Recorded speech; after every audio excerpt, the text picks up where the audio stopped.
Hola, es hora del café. De Café Coloquio Podcast. El mejor podcast de cultura, sociedad y misterio. Desde Medellín, Colombia para el mundo. Con Raúl Cortés y Mauricio Aguirre.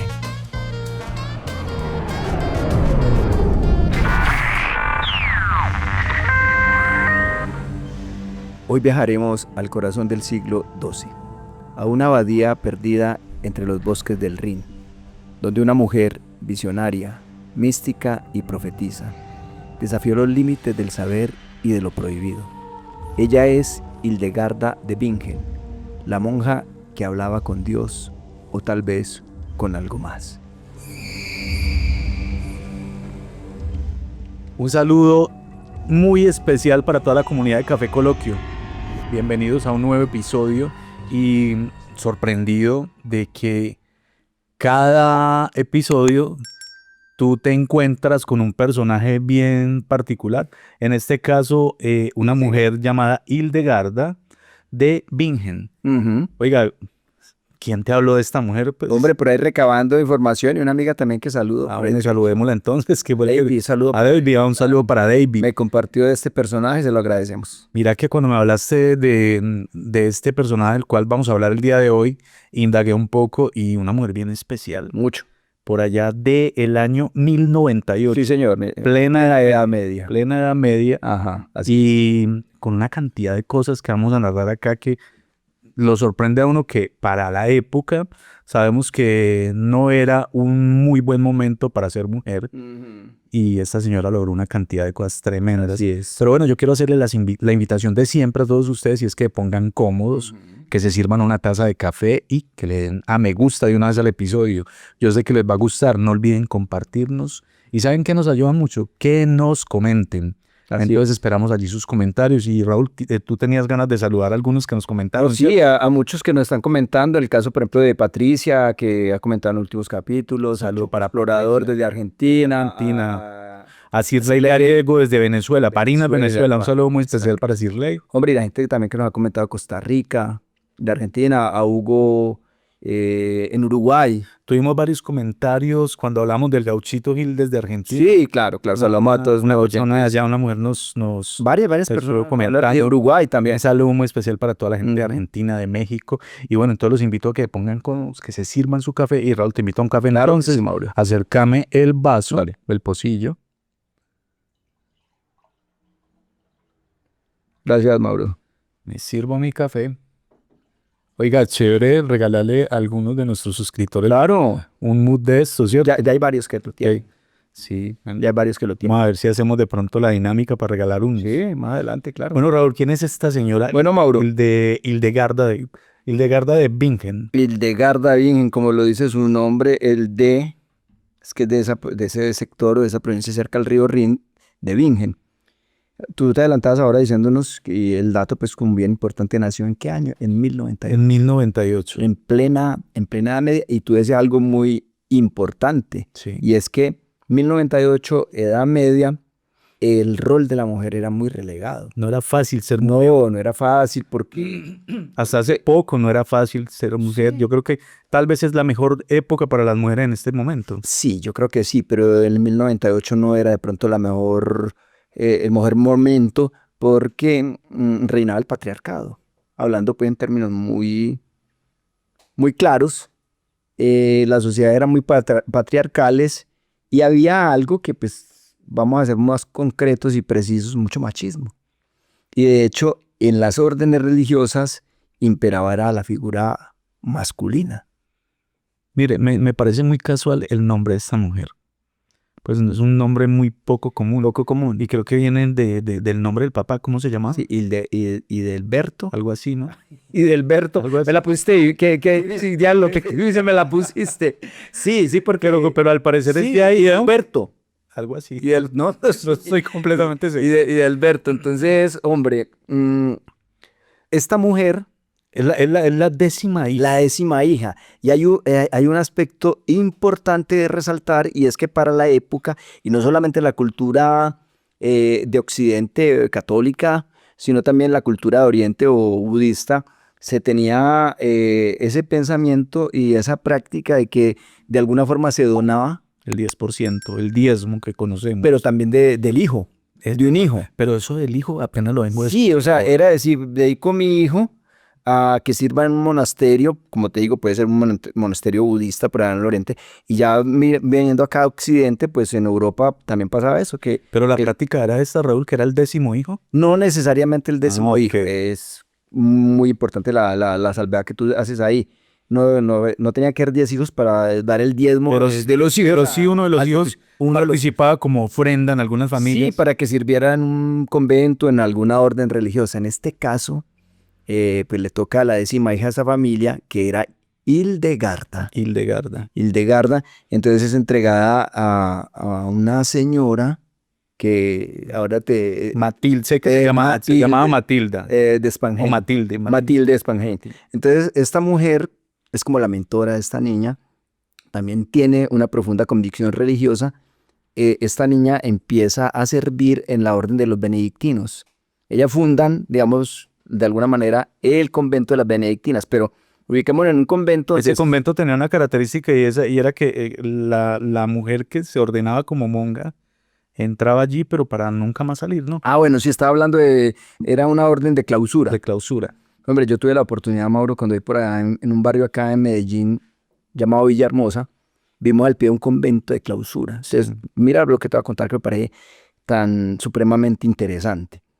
El convento en semana permanecía pues muy solo, pero los fines de semana vos veías una fila de carros y gente que llegaba allá a visitar a sus hijas, familiares que están en el convento de clausura. Entonces, pongan cuidado. Ese convento tenía cementerio y todo. ¿Sabes por qué? No salían ni muertas. Tremendo. Tenía cementerio ahí. Mira que... Retenga ahí lo que lo va a compartir. Y entonces ellos llegaban y en los primeros meses que estas mujeres estaban en el servicio pues, de esta orden religiosa, la visita la hacían a través de como una especie de confesionario donde había como un velo oscuro y no se veía el rostro de la novicia o de la mujer que estaba haciendo pues, ese proceso de convertirse en monja. Había de todo allá adentro y como te digo, cementerio. Y me tocó verlo en Santa Rosa de Osos también, un convento de clausura donde también tenía su cementerio. No, quién sabe cómo será a estas alturas del partido el caso de pronto de una dolencia que requiera de un traslado a una clínica. Yo creo que eso ya debe ser como menos rígido. Pues, bueno, la verdad quería comentar es que uno de nuestros familiares y también suscriptores y oyentes, que es Fabio León Zuluaga, Ajá. Él en algún momento, por cierto, un saludo muy especial para Fabio, él en algún momento me comentaba una historia porque Fabio vivía en Villahermosa, ahí cerca al convento que tú me dices. Claro, ahí en la mansión. Y él me cuenta que la gente hacía unas despedidas incluso muy tristes, donde hacían una fiesta y también hacían una despedida y lloraban, como si estuvieran despidiendo a una persona ya... Sí, como que ya como que salía de esa esfera pues, social y familiar. Que eso se veía mucho, esa despedida con llanto. Pero es que, bueno, sí. Pero es que es tremendo, ¿no? Bueno, sí, y si todavía sigue habiendo estos conventos de clausura y están rígidos, ¿vos te imaginas cómo verían en la Edad Media? No, imagínate. Era una cosa tenaz. Entonces, bueno, volvamos otra vez a Hildegarda. Hildegarda, muy niña, empiezas a experimentar visiones. Bueno, pero ya... Pero estamos hablando pequeña. Cuando llega ya, ella llega al convento... De 14 años. De 14 años. Llega a 14 años. Pero antes de llegar allá, ya ella... Antes de llegar allá, ella ya tenía tenía como esa sensibilidad, es la palabra, a lo místico, a lo espiritual. Entonces ella desde muy pequeña, estamos hablando de 7 años, que empieza a tener visiones, experiencias místicas. Sabes que nosotros escuchamos que hay una cierta sensibilidad innata en todos los niños y que hay un momento donde se borra. Por ahí escuchaba algo al respecto en estos días. No sé si era que tiene que ver como la pureza y que no tienen tantos conceptos y cosas en su cabeza. Que hay algo que llaman así como el gran borrón, que te borran toda esa sensibilidad y se te olvida. Es por eso que nosotros vemos casos de niños que hablan, Raúl, de sus amigos imaginarios y pues yo realmente no recuerdo haberlo tenido. Pero muchos dicen que hablan con ángeles o con espíritus. Y de eso tú hablas con personas que de pronto tuvieron hermanos muy pequeños Y dicen eso. Mi hermano tenía un amigo imaginario, pero cuando le preguntan a la persona no recuerda nada. Pero me estoy desviando. Entonces ella era una mujer muy sensible Muy sensible. desde que era una niña. Desde que era anime, por el cuando tenía unas experiencias de unas visiones que eran tan fuertes que ella quedaba débil físicamente, Físicamente quedaba agotada. agotada, porque eran tan fuertes esas visiones, lo que veía, los colores, las imágenes, que ella quedaba agotada físicamente. Es que incluso ella al parecer tenía visiones acerca de como algo así como de visiones del universo. Y ella hablaba acerca de que tenía contacto con la sombra del Dios viviente o... No, de la sombra viva, algo así. Sí, tú no lo compartías ahora, la sombra de la luz viviente. La sombra de la luz De la luz viviente. viviente. Entonces, hombre, ahí ya entrando ya en tema bien a fondo, esta niña tiene esa sensibilidad mística, empieza a tener esas experiencias de visiones. Y místicas, valga la redundancia, Muy experiencias místicas. místicas. Y entonces, de 7, 10 años, ya cuando ella llega a este convento, bueno, estamos que es un convento benedictino, ya de hombres, convento. Esta mujer que era como su mentora, Matilde, Ujú. empieza a orientarla, a guiarla, y creo que llegan 2 mujeres más, también 2 adolescentes, con el mismo propósito, y en ese monasterio les dejan como una habitación, porque son mujeres, y el resto son monjes, hombres, benedictinos.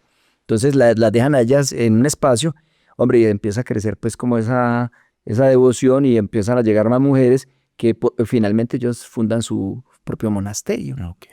Y cuando esta mujer, Matilde, muere, Hildegarda la reemplaza, pero ya estamos hablando de una Hildegarda de 38 años y es nombrada, ya hay muchas mujeres monjas, es nombrada abadesa. ¿Sabes qué es una abadesa? No, ni idea, cuéntame.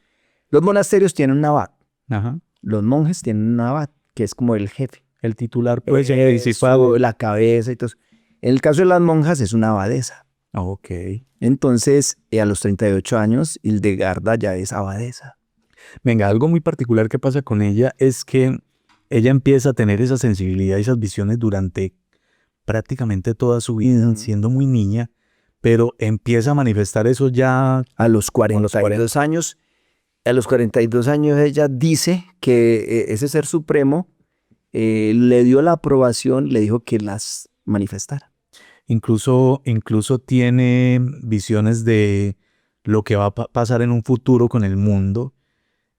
Una cantidad de cosas tan acertadas que el papa de la época las acepta. Eugenio III. Eugenio III las acepta, que era algo muy complejo que en este caso un papa, volvemos nuevamente, le diera credibilidad a una mujer y más a las visiones de una mujer. Pero es que esta mujer tuvo una cantidad de errores impresionantes que me quedó.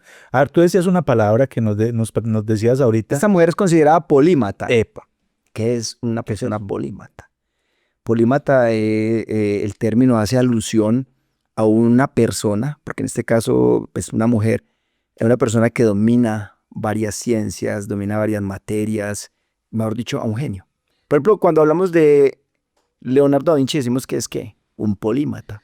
Porque sabía de arquitectura, de pintura, de escultura, o sea, era un científico, escribía. Esta mujer también llegó. Y lo tremendo es que esta mujer al parecer únicamente sabía era leer, ¿no? Ella dice que inicialmente leía pues y escribía, me imagino que en alemán y poquito en latín, pero para la época escribía todos los textos, O sea que libro y todo era en latín. Autodidacta, pues ella aprendió solita. Pues, hombre, al parecer tiene que ver con esa conexión que tenía con la fuente.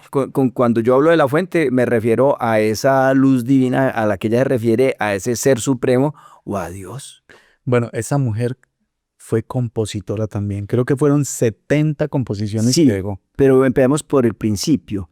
Ella decía que ella no soñaba ni tenía, pues, digámoslo, ese tipo de... Ni deliraban. Ni deliraba, ese es el término, sino que tenía esas visiones muy conscientes. Sí, que veía con los ojos vivos Del alma. Los ojos vivos del alma, algo así. Los ojos vivos del alma. Entonces, ahí empieza a cobrar fuerza Hildegarda.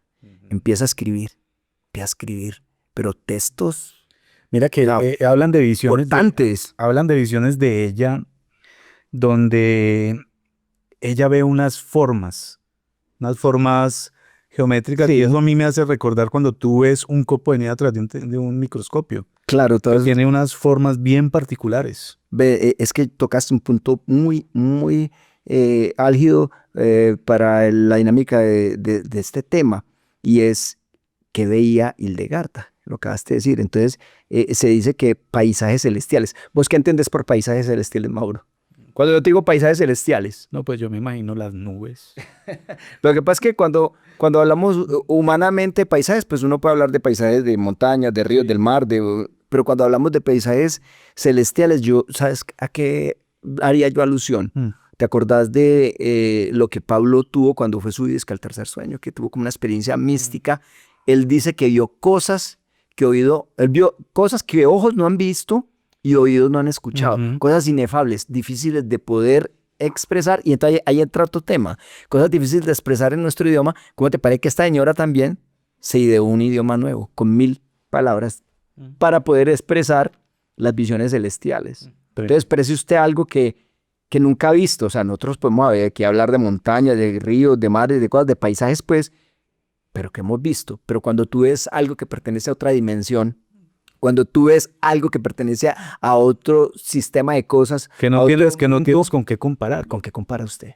Mm. Y yo quiero hacer un paréntesis así rápido.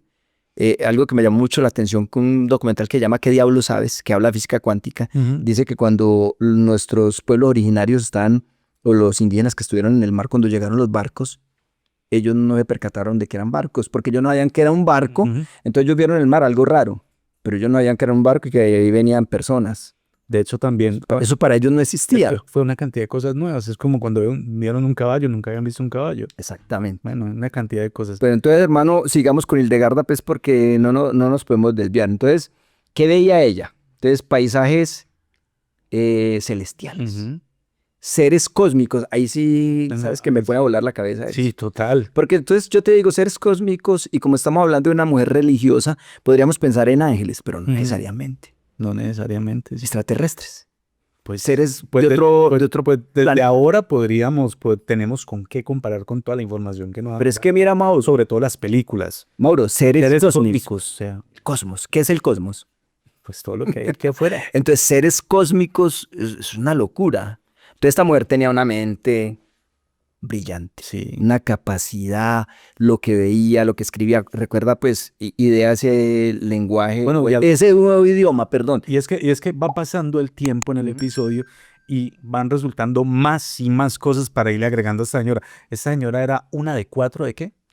De las 4 doctoras de la iglesia. Bueno, pero pongamos en contexto a A los... través de la historia, una de 4 Sí. que únicamente hay a través de la historia. Pero Mauro, sabes que no escuchan tanto personas católicas como cristianas, como de otras religiones, pero dentro de la iglesia católica se habla de la teología, y dentro de esa teología que habla de Dios existen unos doctores, Ujú. que son, por ejemplo, San Agustín, hay varios, pero en la estructura católica solamente existen 4 doctoras, o sea, de teología, y que saben mucho, y Hildegarda es una de ellas. Ajá. Entonces, el asunto es que esta mujer también tenía y veía profecías acerca del destino. Ujú.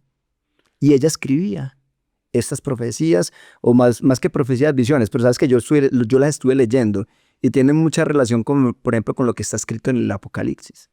Yo las estuve Ella leyendo y tenía... pertenecía a la orden de los benedictos, ¿cierto? sí, a la orden Ah, religiosa de los benedictos. relativamente poco fue Benedito el que... Bueno, compártenos ese... Cierto, hace relativamente poco, como 10 Pues, años. 2012, Mauro. 2012 fue Benedito el que la declara la cuarta Doctora doctora, ¿no? y santa. Y santa, en este Ujú. caso, pues Benedicto XVI, también alemán como ella. también alemán como ella. Benedicto XVI, 2012, la consagra como doctora de la iglesia. Entonces, Mauro, ella tiene una obra, varias obras, pero está la obra que llama Sibias. Allí, ¿qué hace ella? Allí narra ella todos sus encuentros, todas esas visiones, todas esas imágenes y todo lo que le revela a ella. En este libro, ella, si usted quiere, lo puede buscar también en internet, expresa todas esas visiones que ella tuvo, que tú nos decías ahora que no era ni dormida ni Ni delirando, ni delirando. sino que era una cuestión que... No, es que son cosas muy voladas en realidad pues, o sea, que te vuelan la cabeza porque, a ver, ya hablamos de que hace parte de las 4 doctoras santas, ¿cierto? Algo así. Esta señora también tenía la capacidad de hacer música. Lo particular de la música de esta señora es que no se parecía a nada de la época. 70 composiciones. 70 Las composiciones. puedes escuchar en YouTube. Sí, digamos, claro. la La buscan así y con el Con el nombre de ella. Hildegarda. Hildegarda, y allí les aparece Bueno, la música de ella. Esta señora, bueno, fueron 70, Raúl, sí, pero dicen los que saben de este tema de música, y más que todo ese tipo de música, que esta no se parecía a nada de la época. Incluso totalmente estuve escuchando algo de ella, investigando para hablarles del tema, y en realidad se siente como algo más moderno, más de estos tiempos. Estamos hablando de que esta señora nace en el año 1098. Estamos hablando ya de más de un milenio, un milenio larguito. A ver, no, 1098, no, casi el milenio. Sí, sí. Casi el milenio, sí. Pero de todas maneras, hace mucho tiempo, plena Edad Media, entonces imagínate hablar de que ella en aquel entonces hizo esas 70 composiciones y que no se parecen a nada de lo que se escribía en aquella época, ya es mucho que decir. Escúchenla para que vean lo que estamos, Bueno, lo que pero estamos hablando. siguiendo avanzando. Pero Mario, continuamos. Vos me hablas de un tema muy interesante, y en toda esa investigación que ella hacía, porque era una mujer muy inquieta, ¿qué fue lo que le aportó a la cerveza? Vea, hombre, ella fue una maestra cervecera. Y entonces, bueno, la cerveza, tenemos que decirle a nuestros oyentes, a los que nos están escuchando en estos momentos, la cerveza es uno de los licores más antiguos de la humanidad. De hecho, dice que los sumerios y en Egipto empezaron a desarrollar la cerveza. Entonces ya venía mucho tiempo, pues, tomándose cerveza, pero lo que hace Hildegarda es aportarle a la cerveza lúpulus. Bueno, en fin, Se me da el término, pero es lo que le aporta el amargo o el amargor a la cerveza. el amarguito ese que uno siente cuando está tomando una cerveza. Era maestra cervecera y sabía de eso y le aportó eso al desarrollo de la cerveza. Bueno, algo importante, en Cibias, el libro que estamos citando, ella habla acerca del origen, el origen de la música y del cosmos, y también revela secretos del cuerpo. ¿Cómo te parece, Mauro, que esta mujer describe, pero de una manera poética y también profunda, el orgasmo femenino? Imagínate. ¿Eso no lo encuentran en la obra de ella? Sí, parece. en el libro de Cibias. Es uno de, ella escribió varios tratados, pero en este es donde habla de esto. Pues que Raúl, por un lado complejo que se puede hacer una descripción de eso, ¿cierto? Y más complejo aún la época. Y más complejo aún que sea precisamente una mujer que describa eso en un tratado, sabiendo nosotros, por lo que nos dice la historia, cómo era para una mujer en aquel entonces vivir. Bueno, Mauro, otro tema que me llama mucho la atención de Hildegarda es que ella se refería a la luz viviente. Ella no habla de Dios. No, es la luz viviente. Es un concepto completamente distinto. Sí, la luz viviente. Entonces, si ella, todo ese asunto de esa sabiduría que le fue revelada, que ella aprendió, ¿era esa luz viviente o de qué otro plano venía esa información?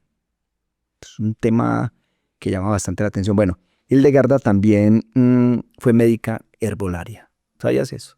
Escribió también una cantidad... Pero yo no sabía hasta hace poco que me propusiste el tema. Por eso les decía, hombre, ¿de dónde saca Raúl o dónde se encuentran estos personajes que son tan interesantes, pero la verdad tan extraños? Entonces, mira, conocía bastante el cuerpo femenino. Sí. Habló y explicó por primera vez lo que se me va el término y no quería como equivocarme, pero en la primera menstruación. Habla pues al respecto. Sí. Y lo explica de manera biológica, porque sea. Entonces, imagínate que pues, hoy en día uno diría eso no es ninguna novedad, pero para la Edad Media, entrar a hablar de un tema de esto, de un enfoque científico, era muy, muy avanzado para la época. Mira, es que según lo que investigaste y lo que yo más o menos he expulgado al respecto de esta mujer, esta señora logró desarrollar unos temas muy bien, demasiado esglosaditos, que a estas alturas del partido apenas están dando los primeros pasitos la ciencia. Se está como corroborando lo que ella ya... Corroborando lo que ella hizo. Bueno, hay otro tratado, Mauro. Redescubriendo, Puede también ser. Bueno, hablamos de Sivas, el primer tratado, hay otro tratado que se llama Física. En Física, ella habla de las energías vitales del ser humano. Energías vitales, imagínate. No es que unos términos... Empieza a describir eso. Habla del equilibrio de los humores. ¿Vos has oído hablar de los humores? Ahorita hablamos un poquito del tema. Pero nos tendríamos que ir a la antigua Grecia, que uno de los principales médicos hablaba de colérico, flemático. Hablaba como de 4 o 5 humores que tenía el ser humano. Y que muchos de ellos podían determinar el estado de ánimo. Entonces esta mujer también habló de los humores y de curas naturales por medio de plantas, Mauro.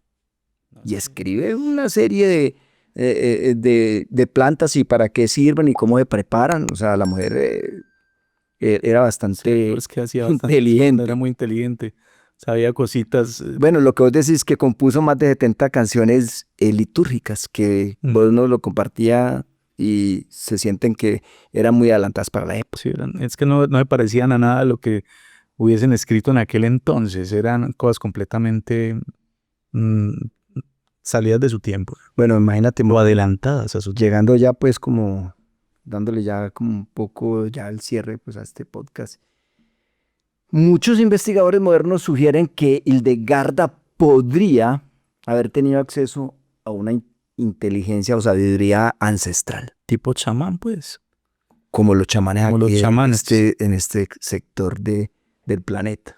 Entonces esta mujer tenía contacto con la luz divina o unos seres de otro plano. Mire, hay algo que finalmente me llama mucho la atención de esta mujer, de su biografía, Raúl, y es el tiempo que duró. Es una mujer que duró 81 años. 81 años, que para la época eso era muchísimo tiempo. La esperanza de vida era muy corta. Era demasiado corta.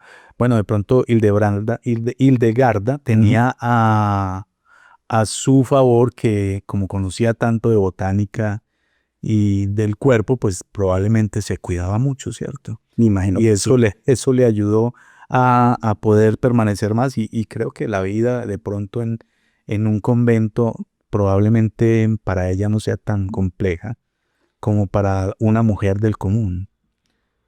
¿Sabes qué me llama mucho la atención también de esta mujer? Es que los expertos están hablando de ella como una mística cuántica. Una mística cuántica. Haciendo alusión a la física cuántica, a la espiritualidad cuántica, porque es que ella describe visiones muy, muy corridas, muy voladas, por ejemplo, del universo vibracional. O sea, universo vibracional, hablando de eso en la Edad Media. Es que, ¿sabes qué pienso yo aquí hablando de ese personaje? Y es que, sinceramente, es un personaje que se puede convertir, no en un personaje del que se habla por encimita una vez, sino que es un personaje que se convierte en un personaje de estudio. Mauricio, y otra cosa que me llama mucho la atención es que estos expertos también llegan a decir que si de pronto Hildegarda llegó a ser medium entre otros mundos. Venga, eso sí que me llamó la atención. Me parece loco, ¿no? Porque es que nosotros al hablar ahorita de esa palabra de otros mundos, pues que eso lo estamos escuchando es ahora. Que son las diferentes dimensiones, mundos paralelos. Ajá. Y pensar que esta mujer en ese entonces era una medium entre mundos, esto sí que nos pone a volar la cabeza. No, y tocando temas. Había este tipo de personajes que también, muy místicos, que también otro personaje de la historia que me parece muy místico, que no se sabe si en realidad sí existió o es mito, es Merlín. El mago. El mago Merlín, que también es un personaje bien interesante. Mauro, pero también hay otro personaje, no como Merlín, pero sí muy parecido en su mística a Hildegarda y también alemán, Meister Eckhart.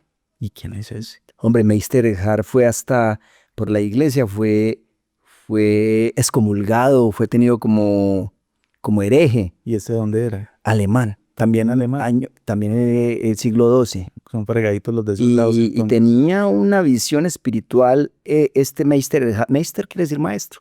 Ah. El maestro de Hart tenía una visión de la espiritualidad parecida a la Hildegarda. Pero bueno, volviendo al tema de Hildegarda y ya dándole cierre, como te decía, esta mujer llama la atención también, te voy a decir por qué. Al parecer fue, para la época, una especie de mujer que encabezó el movimiento feminista. Ah, sí. Claro, porque una mujer escribiendo, y escribiendo sus visiones, escribiendo profecías, escribiéndole al Papa. Creo que le escribió también a un monarca muy importante, casi que amonestándolo y todo. ¿Cómo puede ser una mujer eso en pleno 1098, 1100? Bueno, fue una mujer que llegó a ser muy respetada también. Muy respetada, muy querida, olvidada también en cierta forma. Sí, en cierta forma. En cierta forma olvidada. Pues yo te digo honestamente, yo jamás había escuchado hablar de esta mujer. Pero la idea es esa, poder traer personas aquí que los oyentes puedan escuchar. Bueno, la idea es dejarles esa inquietud para que ustedes indaguen un poco más acerca del personaje y allí podrán ver todo lo que hizo esta señora. Es que yo quedé sorprendido. Imagínate, compositora, todo lo que sabía acerca de la parte médica, las visiones que tenía del cosmos. Y tuvo visiones también de guerras, de situaciones de desastres naturales. Ella escribió de todo esto. Y entonces ahí, por lo menos, hoy citamos Sidias y física.